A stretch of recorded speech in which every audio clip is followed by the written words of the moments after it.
And share less than 24 hours into Russia's full-scale invasion of Ukraine. The president there says 137 civilians and military personnel have been killed so far, hundreds more hurt. President Biden today announcing major new sanctions, vowing Russia will pay. Fierce fighting on display after Russia launches a full-scale invasion of Ukraine, marking the first major land war in Europe in decades, with Russian President Vladimir Putin pressing forward despite widespread condemnation of his attack. Putin is the aggressor. Putin chose this war. And now he and his country will bear the consequences. President Biden announcing new sanctions against Russia in his first speech since the all-out assault. This is going to impose severe cost on the Russian economy, both immediately and over time.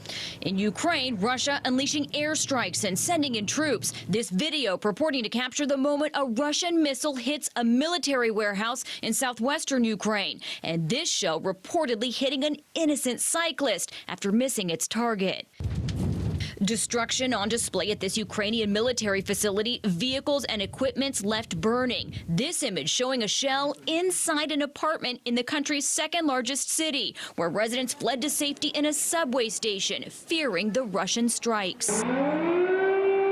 Air raid sirens ringing out in Ukraine's capital, Kyiv, where long lines formed at the train station and the streets became parking lots with thousands fleeing the country. Tears as some were crossing the border to Moldova, where refugee camps were being set up. And now Ukrainian officials saying the country has lost control of the decommissioned Chernobyl nuclear plant following a fierce battle with Russian troops. This map showing the scope of the attacks, with the international community pleading for it to stop. President Putin, in the name of humanity, bring your troops back to Russia.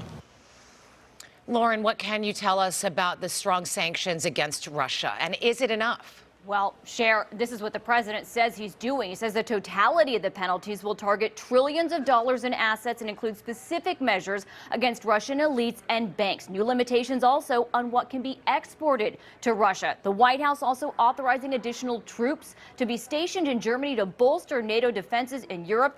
Is it enough? We will see. Coming up next hour, though, what we are learning about hostages taken at the Chernobyl nuclear site. For now, that's the latest live in the newsroom. I'll send it back to you.